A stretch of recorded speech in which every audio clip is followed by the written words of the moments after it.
Everyone, today we're continuing to think about the church body. For just as the body is one and has many members, and all the members of the body, though many, are one body, so it is with Christ. For in the one Spirit we were all baptized into one body, Jews or Greeks, slave or free, and we were all made to drink of one Spirit. Now you are the body of Christ, and individually members of it. And God has appointed in the church first apostles, second prophets, third teachers, then deeds of power, then gifts of healing, forms of assistance, forms of leadership, various kinds of tongues. Are all apostles? Are all prophets? Are all teachers? Do all work powerful deeds? Do all possess gifts of healing? Do all speak in tongues? Do all interpret? But strive for the greater gifts, and I will show you still a more excellent way.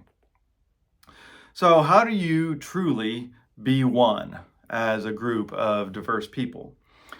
I think what we tend to want or expect is, well, just everyone agree. We don't have any real differences between us. It's just a natural human fact that we like to be with people who are like us, people who think like us, believe like us, and a lot of times look like us. And what we see here is that Paul emphasizes the need for diversity, the need for interdependence, not independence like we want. But this is a kind of unity that comes not through uniformity. We can't all be the same, and we also can't be disconnected. And it is kind of a tricky balance we have to understand. There are distinctions that still remain, but they shouldn't be barriers. Gentiles don't have to become Jews. That's something Paul was dealing with a lot in his ministry. And when he's going through that formula, Jew and Gentile, slave and free, he leaves off male and female because that's already been a problem here. But it's still true.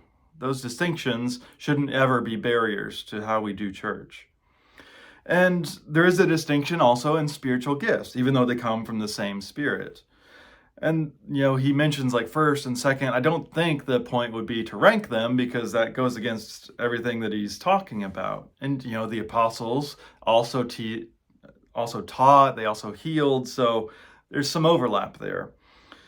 If any gift is greater, well, it's only in terms of what does the most good for the community, because that's the purpose, to build one another up. And some gifts might help with that a little more.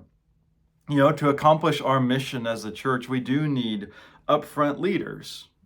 But as he alludes in the last verse, going to chapter 13, how visible a role is or how much power it has is not what matters. And in fact, those can be what make them more tricky. It's the way or the manner in which you use it in love.